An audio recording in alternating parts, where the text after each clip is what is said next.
Você está feliz? Glória a Deus, né, irmãos? Estamos juntos aqui. Reservamos esses momentos para adorar a Deus, para, reunidos como igreja, exaltar o nome do Senhor. Romanos capítulo 1, abra sua Bíblia, deixa aberta. Romanos, carta de Paulo aos Romanos, capítulo 1. Nós vamos pensar um pouquinho sobre visão missionária. Temos meditado sobre este assunto, não é? Durante o mês passado e esse mês. Domingo que vem pela manhã teremos um missionário. Foi missionário, hoje já está aqui no Rio de Janeiro, pastoreando, mas estará conosco. Romanos capítulo 1, a partir do verso 14, diz assim: pois sou devedor tanto a gregos como a bárbaros, tanto a sábios como a insensatos. Por isso, quanto a mim, estou pronto a anunciar o evangelho também a vocês que estão em Roma. Verso 16: pois não me envergonho do evangelho, porque é o poder de Deus para a salvação de todo aquele que crê, primeiro do judeu e também do grego. Vamos parar por aí. O apóstolo Paulo, acredito que foi o homem que mais se aproximou, assimilou a visão missionária do Evangelho. Ele entendeu perfeitamente a doutrina que nós chamamos da universalidade do Evangelho. O Evangelho para toda criatura. Então ele tinha essa consciência missionária, ele tinha essa visão missionária. O apóstolo Paulo tinha um coração ardente pela obra de Deus. Quando você lê, né, acompanha as suas viagens, né, você percebe isso. Não é? No versículo anterior, ao 13 desse capítulo, veja aí, eu quero estar com vocês e quero ter algum fruto, quero colher algum fruto. Ele está falando de vidas, de pessoas, de almas. Eu preciso estar com vocês. Por enquanto não consegui ainda, mas eu vou estar com vocês. Enfim, esse ardor missionário que habitava no coração do apóstolo Paulo. E eu acho que, irmãos, nós precisamos tentar, pelo menos, imitar, porque ele aprendeu com Jesus, imitar esse ardor evangelístico, essa visão. A igreja precisa ter essa visão. A igreja precisa ter essa paixão pelas almas perdidas. Levar o evangelho àqueles que estão perto de nós, junto a nós, um pouco mais distante, e aquelas pessoas que nós não conhecemos. Nós somos, irmãos, responsáveis por essa geração. Cabe a nós levarmos o evangelho de Jesus a essa geração. Atos 1:8, não é? Que é nossa divisa, tanto em Jerusalém, Judéia, Samaria e até os confins da terra. Essa é a visão missionária. Completar a missão no poder do Espírito Santo. Irmãos, isso faz parte da natureza da igreja. Natureza da igreja. Porque quando a gente vê a origem, né, o sentido real da palavra igreja, no hebraico tem o sentido de reunião, de assembleia, mas no grego é o sentido da pessoa que foi resgatada e enviada. Somos enviados. Então faz parte da natureza da igreja. Alguém disse que a igreja que não faz missões, ela é um campo missionário. O crente que não evangeliza, ele precisa ser evangelizado. Então faz parte da nossa natureza compartilhar o evangelho, levar essa mensagem ao mundo inteiro. Quero tirar 3 lições aqui desse texto. Deixa a Bíblia aberta aí. Às vezes dá uma engasgada aqui, mas vai em frente. Primeira verdade que eu quero tirar aqui em relação a essa visão missionária, irmãos, é a obrigação do evangelho. Olha o que o versículo 14 diz. Olha só. Preste atenção. Pois sou o quê? Devedor. Tanto a gregos como a bárbaros. Tanto a sábios como a insensatos. Eu sou devedor. Há 2 formas de você dever a alguém. Vamos supor, se eu pego um dinheiro emprestado com o Igor, peguei, estou devendo a ele. Mas tem outra forma de dever. Quando eu dou um dinheiro ao Igor para entregar a Sara. Olha só, ele se torna devedor até o momento que entregar-se dinheiro a Sara. É essa a ideia que o apóstolo Paulo usa aqui, a palavra de devedor. Eu recebi de Deus para transmitir, para levar para alguém. E enquanto eu não entregar essa mensagem, enquanto eu não entregar esse evangelho, eu sou devedor. E a ideia de evangelho é um tesouro, é um valor incalculável. Eu estou com esse valor, eu estou com esse tesouro, e eu tenho que levar para os outros. Porque eu sou devedor, Deus mandou eu levar essa mensagem para as outras pessoas, essa riqueza espiritual para os outros. Enquanto eu não entregar, eu estou como que cometendo um crime de apropriação, o quê? Indébita. Eu me apropriei de algo que é de Deus. Eu vou ser beneficiado, sim, mas é de Deus, então eu tenho que levar para os outros. Ele mandou levar. Eu não posso guardar o evangelho, irmãos, como se fosse num cofre. Eu tenho que pregar. É essa consciência que Paulo tinha. O evangelho não pode ser retido. É boas novas de salvação.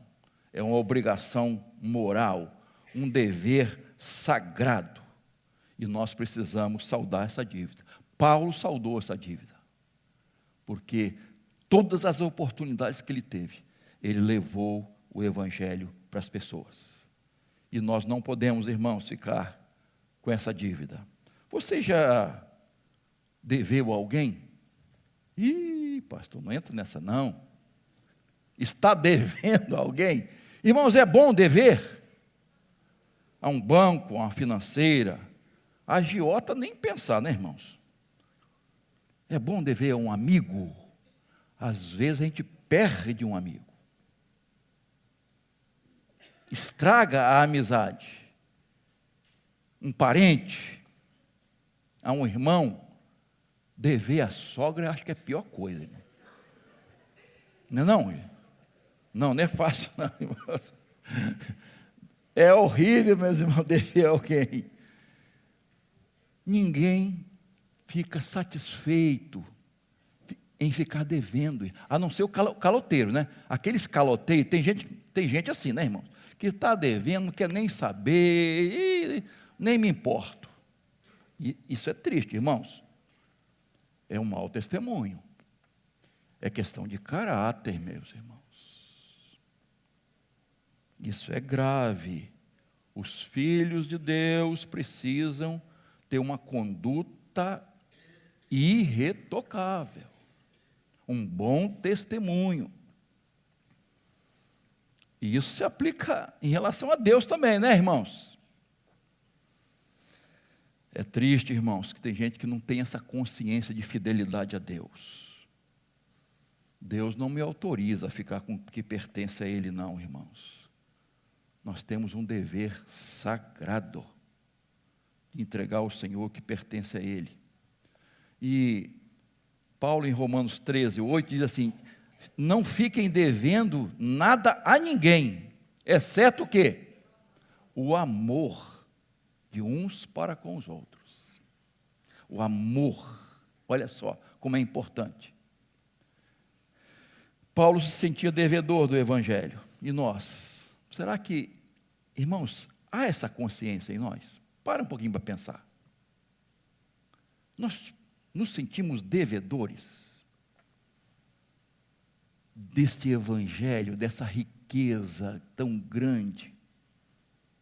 Nós nos sentimos devedores de levar essa mensagem aos nossos parentes, aos nossos amigos, aos nossos colegas de trabalho, as pessoas que convivem conosco.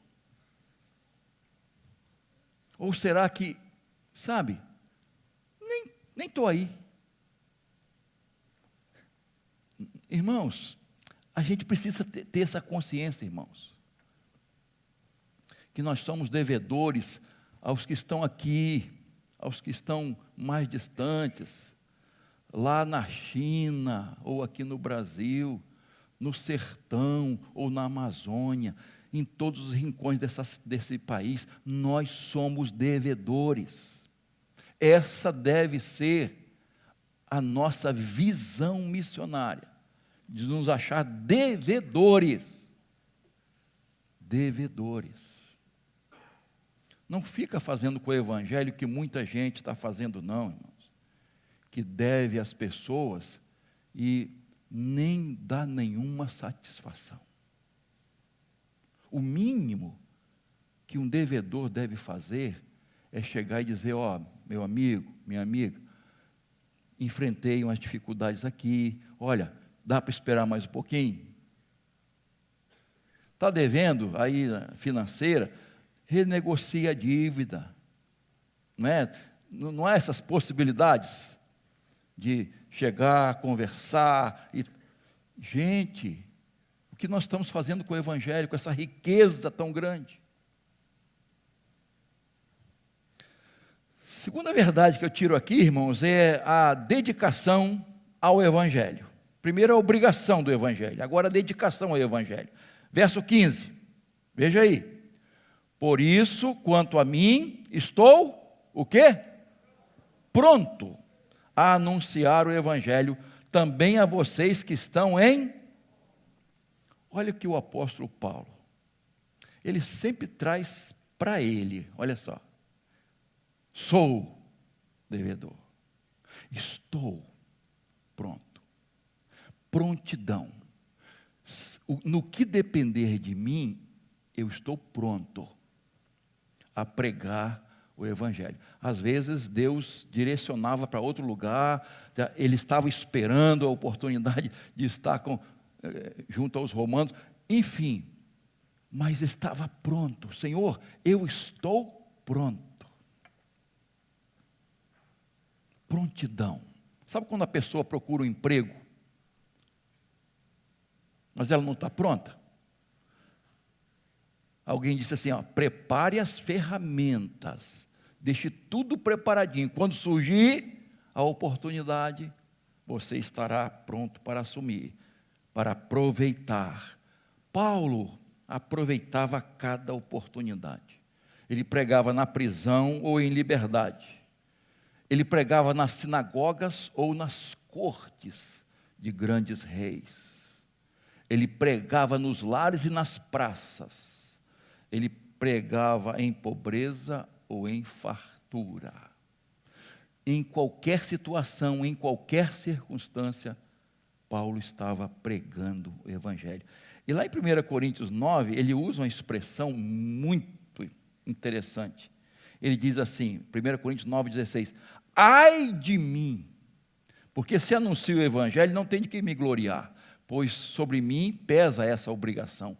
Porque ai de mim, se não prejudicar. Olha só, a paixão e a responsabilidade, a razão da sua vida. Em Atos 20 e 24, ele falando para os líderes de Éfeso, ele diz assim: porém, em nada considero a minha vida preciosa para mim mesmo, desde que eu complete a minha carreira e o ministério que recebi do Senhor Jesus, para testemunhar o Evangelho da graça de Deus. Para que minha vida é preciosa? Para fazer o quê? Qual o valor da minha vida? Fazer o quê? Qual a razão da minha existência? O que é mais importante para mim? O que marca a minha vida? Visão missionária de Paulo: estar pronto para pregar e não perder oportunidades. Uma porta se abriu, ele estava pronto. Prontidão. E eu estava meditando nisso, lembrei de Abraão, quando Deus chama Abraão: deixa a tua terra, a sua parentela, vai para a terra, e ele sai imediatamente. Lembrei de Isaías, quando recebe a chamada de Deus, tem a visão de Deus, o que ele diz? Eis-me aqui, Senhor, envia-me a mim. Será que nós temos essa prontidão, irmãos, de obedecer e dizer: eis-me aqui, estou pronto, Senhor, me usa, me envia? Ao contrário de Jonas. Sabia que a gente tem um pouquinho de Jonas? A gente gosta de fugir. Jonas recebeu a missão de Deus e tentou escapar. Nós não podemos fugir da missão de Deus, irmãos, muito menos de Deus. O que Deus tem para nós é o melhor. Quando Deus nos manda realizar a obra, é porque essa obra vai ser bênção em nossa vida. Eu gosto quando ele fala com Abraão: sê tu uma bênção. Abraão, eu vou te abençoar, você será bênção. O que nós estamos fazendo com as bênçãos de Deus, irmãos? Você já parou para pensar o quanto você tem sido abençoado, guardado, protegido, como Deus guarda a sua vida? Só isso já é algo maravilhoso. Mas o que fazemos com tudo isso que Deus nos dá? Precisamos pregar, irmãos, testemunhar, renunciar, santificar nossa vida, sustentar essa obra maravilhosa. O ser humano gosta muito de adiar as coisas mais importantes. Adiar. Um dia, talvez, essa obra, essa missão não é para ser adiada, irmãos. Ela é urgente, urgentíssima. Nós precisamos ter essa visão. Quanto a mim, estou. E você? Vamos dizer juntos: quanto a mim, estou. Que isso seja uma verdade em nosso coração. Terceira ideia aqui, verdade sobre visão missionária, verso 16, é a inspiração do Evangelho. Verso 16: pois não, vamos ler juntos aqui, irmãos, vamos lá, juntos aqui, ó. Pois não.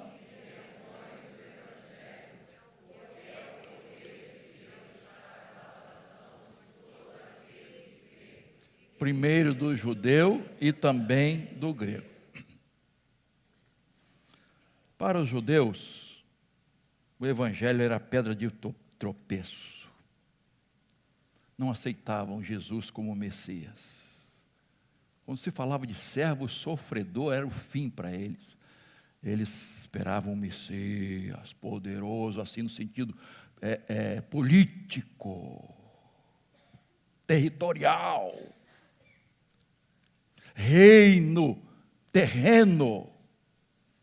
E se decepcionaram quando Jesus mostrou exatamente o contrário.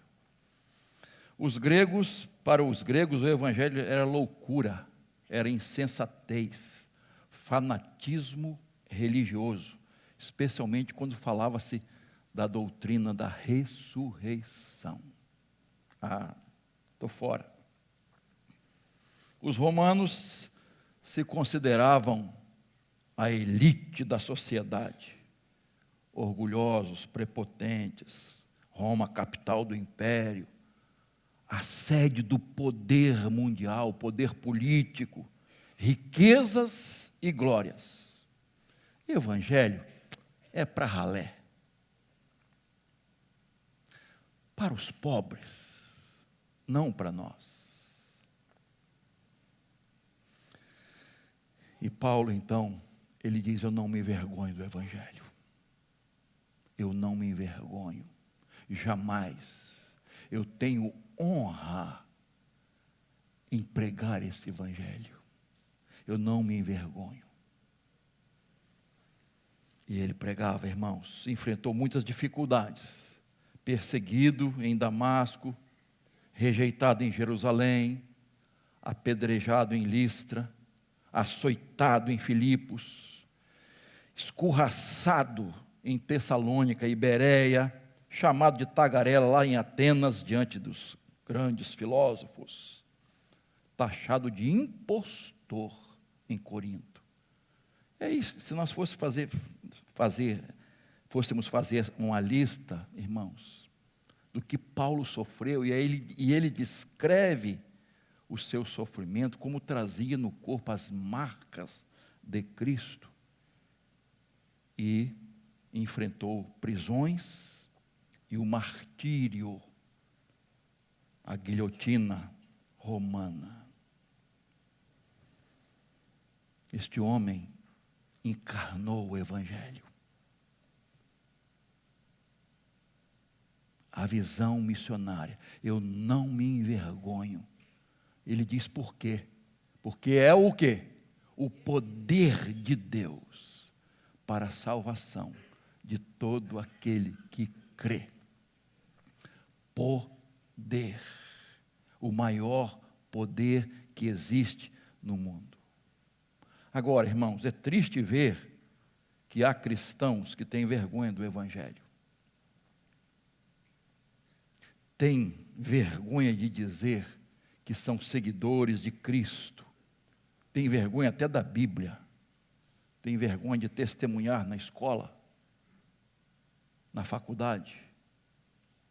E aí vive um cristão 007, camuflado. Um cristão camaleão, né?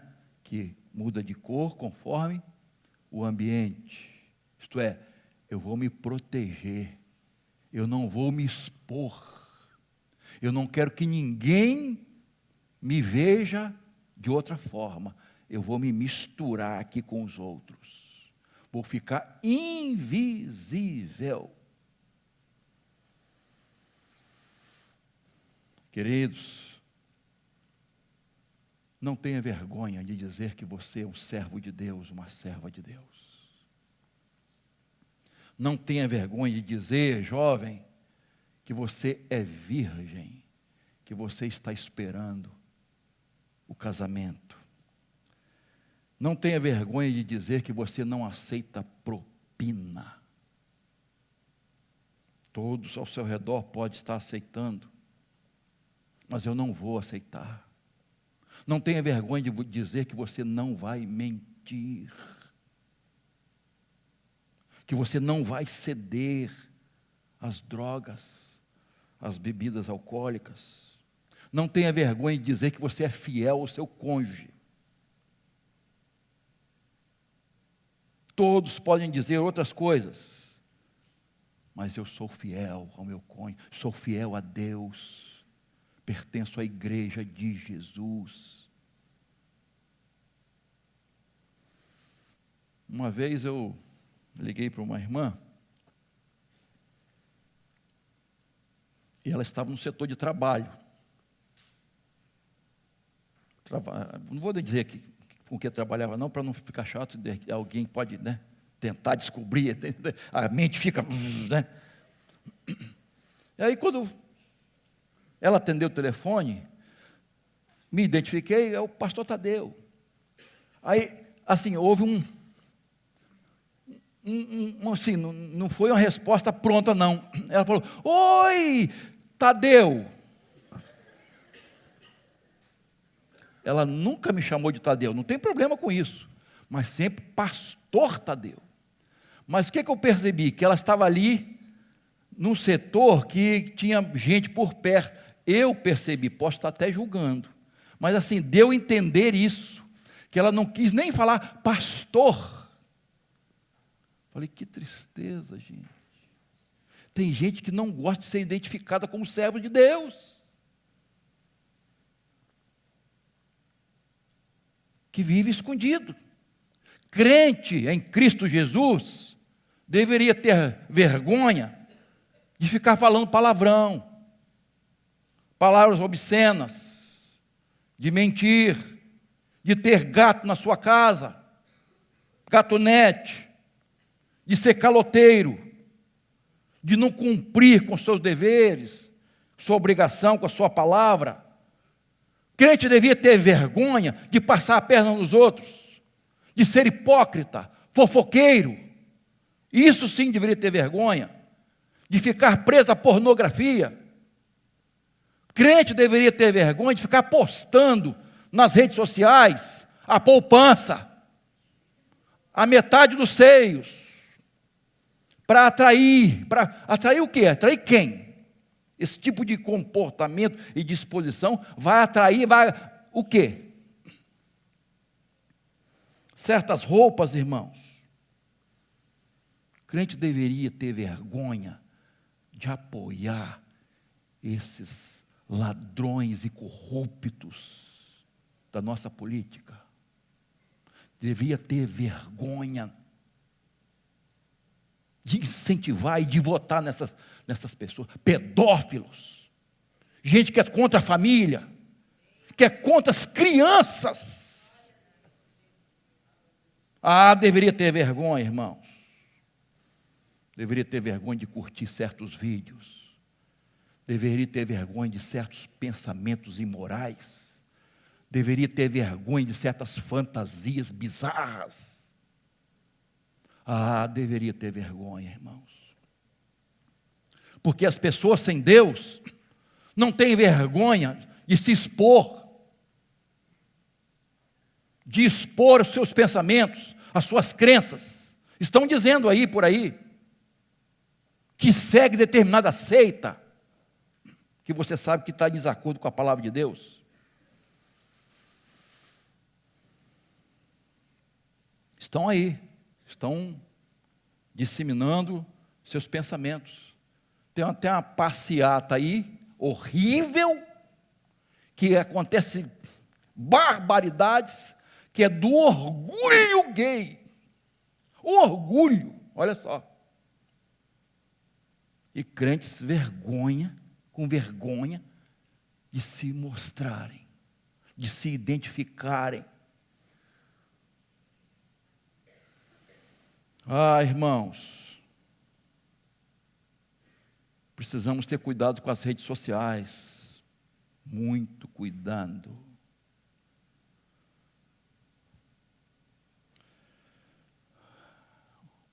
Quem nós somos? Que mensagem estamos transmitindo? Que testemunho estamos dando, queridos? Eu não me envergonho do Evangelho, porque é o poder de Deus para a salvação de todo aquele que crê. É lamentável que crentes ainda tenham vergonha. Agora veja o que Lucas, capítulo 9, verso 26 diz. Jesus disse assim, pois quem se envergonhar, vamos ler juntos, olha lá.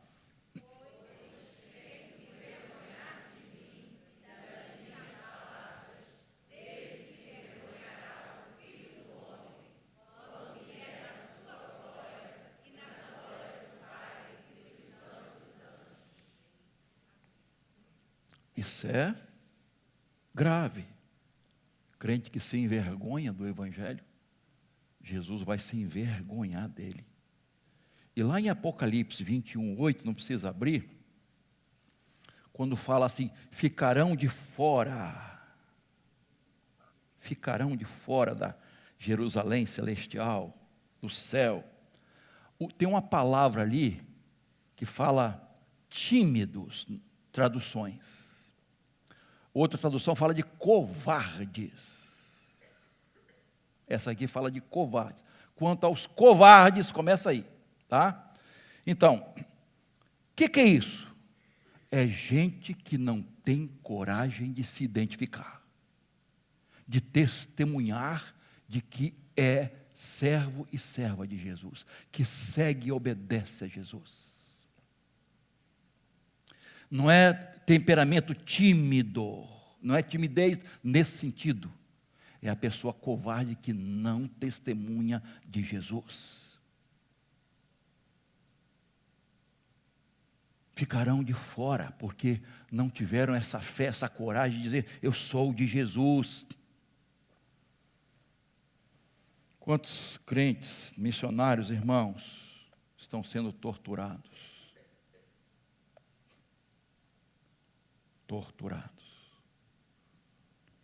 Um casal no Paquistão. O casal foi preso. Amarraram o marido e vários homens, violentando a sua esposa, irmãos. Um após o outro. Um após o outro. E ambos já não estavam aguentando mais. E olhou para o marido e disse, meu amor,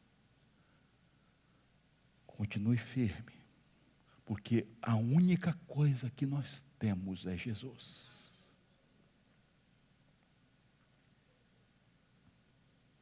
Um outro casal, testemunhando, falou que o filho foi preso por falar de Jesus, um filho adolescente, falar de Jesus.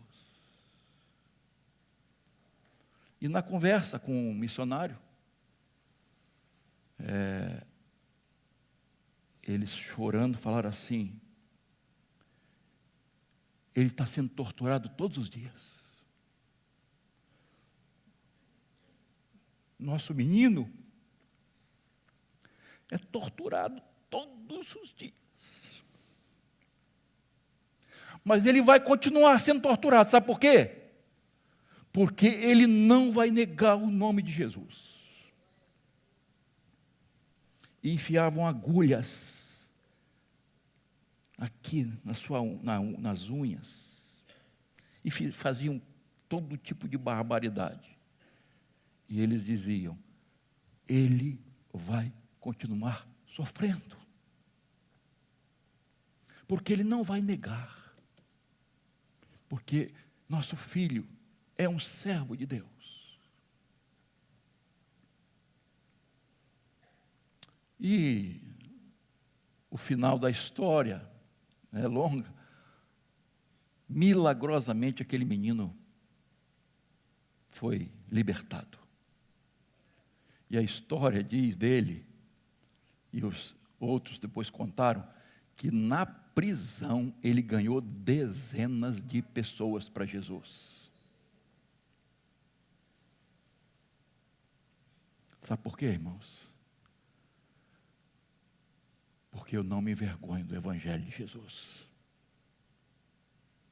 Porque o poder de Deus para a salvação de todo aquele que crê. É esse Evangelho, irmãos. Esse Evangelho. Um pastor da primeira igreja batista de São Paulo falou de uma experiência de um executivo que abandonou tudo e foi viver nas drogas lá. Foi encontrado, visto na Cracolândia de São Paulo, aquela coisa horrível que de vez a gente tem reportagem, que a gente fica horrorizado, parece que são zumbis as pessoas que estão lá com crack, tá de K9, né? Não é o K9? Já tem tempão esse K9 aí. Enfim, é um horror olhar aquilo. E esse empresário deixou tudo e morava nas ruas. Morava nas ruas. E ele dormia na marquise da igreja.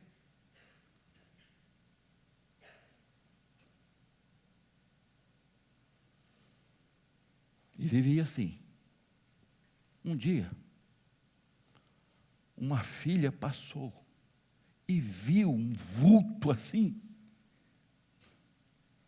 Parecia com seu pai, que estava há muito tempo na rua. E ela parou o carro, foi lá, chegou perto dele e viu que ele era o seu pai. Todo sujo, cabeludo, barbudo, quase irreconhecível. Mas ela viu que era o seu pai. Foi lá, abraçou o seu pai.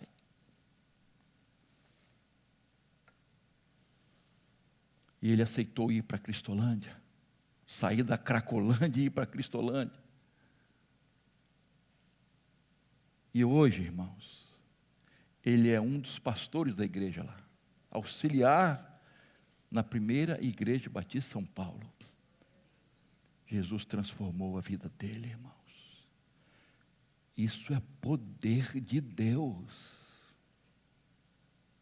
Isso é poder do Evangelho, queridos,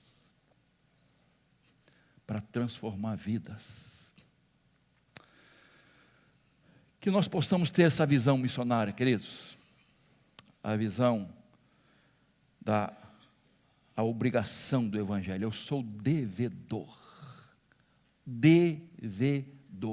Eu preciso levar essa mensagem. A dedicação ao Evangelho. Eu estou pronto. Se depender de mim, eu estou pronto. Eu tenho prontidão. E a inspiração do Evangelho, eu não me envergonho, não. Eu tenho orgulho do Evangelho de Jesus. Eu quero ter essa visão missionária. Eu quero amar, ter paixão pelas almas perdidas como o apóstolo Paulo tinha. Então, queridos irmãos, vamos, no poder do Espírito Santo, completar essa missão. Amém, queridos? Que Deus assim nos abençoe.